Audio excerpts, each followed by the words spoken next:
It's your boy Online Davo, and we back in that video. All right, look, we got a video by Antonio Speaks. It's ghetto until we about to find out what's ghetto until. Let's see. McDonald's and Walmart, here I come. This is a culture I'll never understand. Black fatigue. Notice the pattern? 20 minutes later. Hey, turn up, turn up. Yes, girly, get it. This is the way. Social anxiety is scared of bro. Say it with me. See, it's all about how you dress it up, right? It's all how people perceive it. People will twist anything to fit their narrative. You know? That's the interesting part about humans. You know what I'm saying? Like people, we will do anything, or most of us do anything to make it fit our narrative, so that we could just say that we're right, and that we could go on about our day without having to dig deeper into why we feel a certain way about certain people. You know what I mean? You guys, everything is ghetto until a white person does it. In 2025, scrolling the internet as a black person will have you drained. I mean, we can see the most wholesome videos of our people just having fun, laughing, enjoying life. Meanwhile, you open up that comment section and man, you would think it's a goddamn Klan rally. Now, in my opinion, I don't like using the word ghetto, because just throughout history and time, everything that was once deemed ghetto for black people is the standard nowadays. These Hanes Little Boys tanks are as good as everyone says they are. I'm gonna be shocked. Apparently, Trying Kendall to went to viral Nick's game. $2. I don't know if that's actually true. Nigga, those are regular shit you could get from Burlington. All about the packaging. It's all about how it's perceived, right? Motherfuckers just dress up hella shit. I remember FUBU. Niggas, the broke niggas have FUBU, and then next you know it come back around. Now it's the trending topic and all that. But that was like a little bit, you feel me? But the point is, once a celebrity put it on, even though it may be deemed a certain way when black people wear it, it's like, okay, now it's of a higher class. That's it. That's kind of crazy. True, but they do look pretty similar. Guys, I'm freaking. It's not too cropped. It's like kind of sheer, which I like. I'd probably wear it like this. Very effortless, but like kind of sexy. And I've also been seeing a lot of people layering tanks, which I think is perfect with this. But I also don't really give a fuck about a tank top. Like, I don't care to be known as, like, you know, the first race whatever to be wearing, to make tank tops fashionable. You know what I'm saying? Like, that don't really move the needle for me, you know? The summer staple. Now, at first glance, like, we probably tripping, but nah, man, no. Tank tops are a staple in the black American household. My pops literally made me wear a tank top under every single shirt before I went to school. Now, tank tops have always had a negative connotation because it was something that we wore. As a male wearing these, you always labeled a thug, and it was just like the stereotypical thing for a black person to wear. It's just so funny because I don't know how out of the loop you have to be to have just discovered a white tank top. Like, damn, your privilege is that good. I feel like them niggas be like doing that shit on purpose. They all can't be that like obtuse. You know what I'm saying? They all can't be like that, like, you know, ditzy. You feel me? Like, some of them, they know what they're implying, but they also know it's gonna get clicks in this climate. So they know what they be doing. Yeah. Surprise! Get I made it! I made it! What am I looking at? You see, this clip right here was funny, man. It was wholesome. You know, he surprised his family and they was happy. But in the back of my mind, I was like, man, if that was a black family, they would have been calling them people all types of N-words and black fatigue. Like, you get what I'm saying?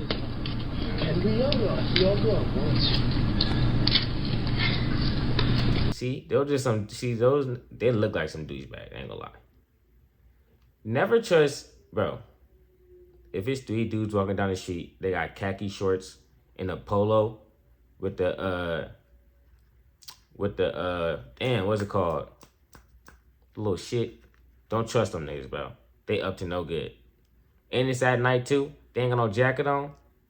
Sick plan. They just look like they be doing shit. Sick plan. Oh yeah.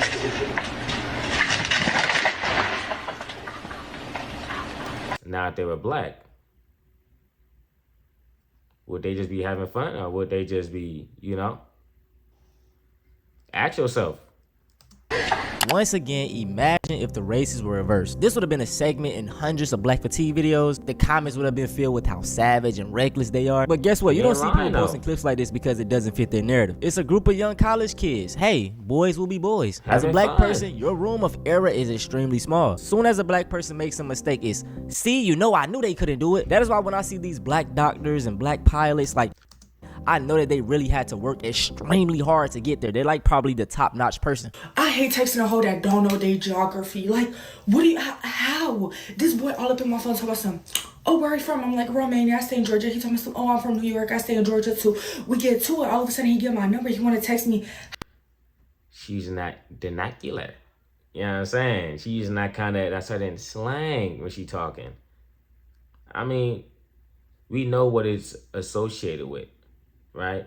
We see black women in this type of attire. Hold on, that's my cat. We see black women in this type of attire all the time. And people would deem it, you know, ghetto, right? They'd deem it trashy, unprofessional, tacky. But when someone else do it, they just going to bed, going to sleep. Hey.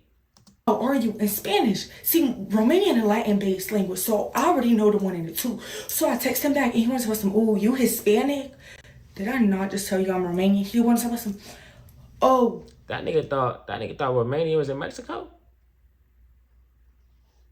Talking to dumb niggas. Where that at? I tell him Europe. He wants to know some, oh, so y'all speak a different language out there? What do it look like? This clip right here is frying my brain. I can hear a black woman, but I don't see a black woman. This is why I speak so highly of black women, because they are the blueprint. From the mannerisms to the things they wear to the way they talk, it is always talked down upon and then secretly stolen. Now, there's many things to dissect from this clip. First off, I would say this though. Like, a lot of women do be taking what the black women be doing and what they be starting and what they contribute, you know, to the culture and all that. But then when they start to do it, it's looked at a certain way. It seemed like niggas just invented, you know, the first slice of bread or some shit, like how they be acting. But it's been around since forever. It's usually like we'll get deemed for something, and then 10 years later, 15 years later, it's the popular thing, and everyone is giving credit to someone else. You know, I could see, usually we don't even like be caring, but I could see how it could get annoying. You know what I'm saying? Like certain shit I don't really be caring about, you know? Gonna talk about the way she's talking, aka black slang. Now, whenever people bring up that black Americans have no culture, I just laugh, because slang is black American culture. And to add a new element to it, each different part of the United States has its own slang. Break down Chicago slang. Like that's Phonem. Gang, gang. Okay. Bro, the slang part one. Alright, so you got Jit. Jit really supposed to be someone younger than you, smarter than you, but we just call everybody Jit. Hey, brother, what's the deal? Brother, you was tweaking, I ain't gonna lie. Hey, what's the deal, brother? What you on? Ain't gonna lie. Hey, brother, what you, hey, what's up, brother? Brethren. Like, hey, that really is Cali shit, though. Like, everyone say brother, bruh. Like, shit, even the women call niggas brother. You could be dating, and they still gonna call you brother. Like, that's just Cali through and through. First of all, I tell you, that girl is not even your friend. That girl only your friend when you got a car, when your car in good condition. She ain't give me no photos, no photo tang, no subtle you get, none of, like, she ain't give me none of the do get, like, nothing. Like, nah, these niggas sound she like didn't even joke my yang. Real quick, all my Baltimoreans, the y'all got going on? Listen, we can all Nigga, the you again. slang is very cool, but it was a time when it wasn't. Whenever we used to use these words, we're always deemed unintelligent, babble talk, can't speak proper English. You know, it was always negative connotations. And I'm gonna speak for myself and pretty much a lot of other black Americans. We don't care that other cultures use black slang. The problem is we do not get credit. They try to come in and be like, oh yeah, we all made this together. The same way they're trying to rename black American slang into Gen Z slang. All right, Gen Z slang at it again. I have do not piss me off. All right, let's see. never heard of these terms in my entire life until today, and I have to share with you guys. Two-man. I'm going on a two-man tonight. You tell me what you think two-man is. Next is bop, which means for the streets. So they said she's a bop, he's a bop, they're for the streets. this just shows you that some people really just live like in their own bubble. Like, she probably, unless she's like pulling out the greatest, like, you know, gotcha moment of all time, like, I believe her that she just heard these. And it's like, she must live like in her own bubble to where it's like, these words I never even came across her. And then she just heard it one time and was like, oh, nice. I'm gonna start calling people Bob. Like, you wanna go to 2-man? Like, shit like that. I can only imagine talking to my dad and he's like, oh, what happened to so-and-so? And I'm like, oh, they're a bop. He's gonna be like, what? And last, this one really had me confused. Merch. The kids looked at me today and they're like, do you know what merch is? And I said, merchandise? No. Merch. I'm gonna pretend like this is a spelling bee. On merch, I stole this. Merch substitutes for on God. So instead of saying on God, you say merch, on merch. Dog. Instead of saying on God, bro, what am I listening to? The internet gave people the opportunity to let all of their idiotic thoughts out. You know what I'm saying? And I know it lets my thoughts out too. Someone might think this take is dumb. But it's like, some motherfuckers really be dumb though, like dumb. Like, they really be saying some crazy shit. You know what I mean? Like, I don't know. She may be sincere and she may really be excited about learning these new words. But it's kind of, you know what I mean? It's kind of cool. This is crazy. Pretty much all of those words came from the drill culture in Chicago. Maybe not even that, just Chicago in general. Yes, the term finna is prevalent down south. But you know what else is prevalent down south? Black people. And that's no coincidence. One of the primary reasons that black culture has a problem getting acknowledged as a culture is because it keeps getting folded into Southern culture. Just as our black cooking has been co-opted as Southern cuisine, Gullah and other components of black English have been co-opted as Southernisms. In short, it's a black thing until white people want in, and then suddenly it's a Southern thing. One of the most glaring examples is the word y'all. Even though one of the earliest acknowledgments of the term y'all or you all is that white children had adopted it from enslaved black children. The pushback is that y'all is actually Scottish, y'all. Why? Because you all is a contraction that contracts the first word, not the second. And contractions typically contract the second word, not the first. Well, this is something that...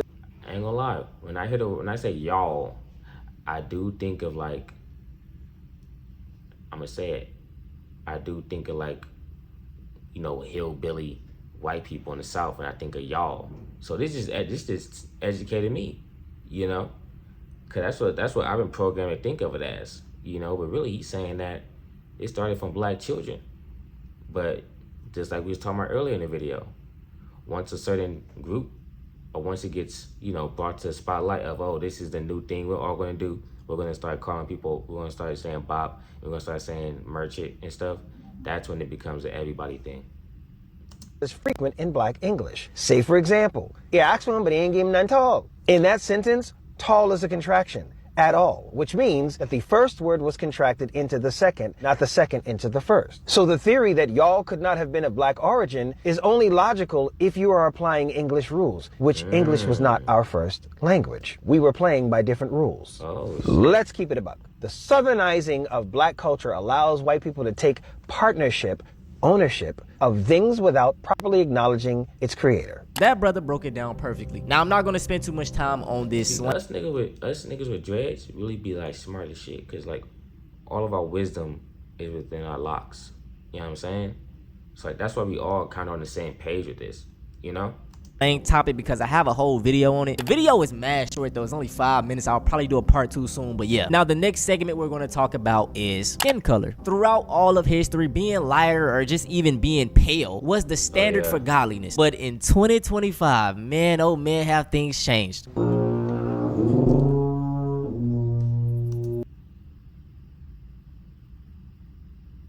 She looks unwell. And is this real or is this like no, this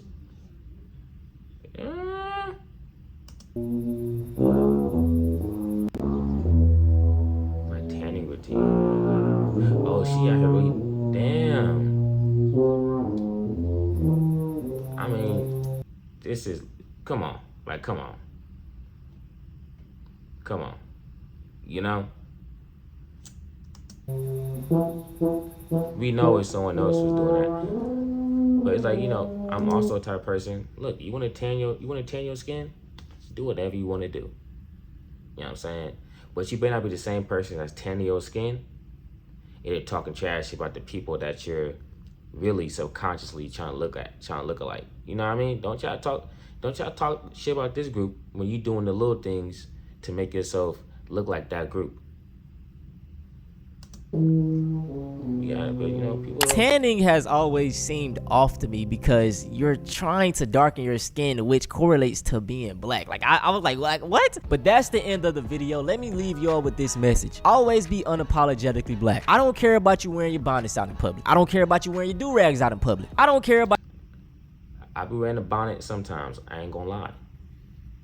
But I've been switching it up. I wear the bonnet to like, I have a hood on though, or something. You know what I mean? But at the end of the day, bro, I don't give a fuck. You gonna, hey look, if me wearing a bonnet changes your perception of me before you even met me or whatever like that, then hey, that's on you, bro. I really could give a fuck. You know what I'm saying? And it's like, I feel like nowadays people, we gotta live for ourselves. You know, no matter what skin color you are, you gotta live for yourself. You know what I'm saying? Because if you try to fit everybody else's standards, you never gonna live up to it. Cause that shit gonna always be changing. So you might as well feel comfortable in your skin, because the only person that could change how you value yourself is you. You know what I'm saying? So, shit, that's what y'all gotta say. I'm gone. Y'all be smooth. I'm out. Peace.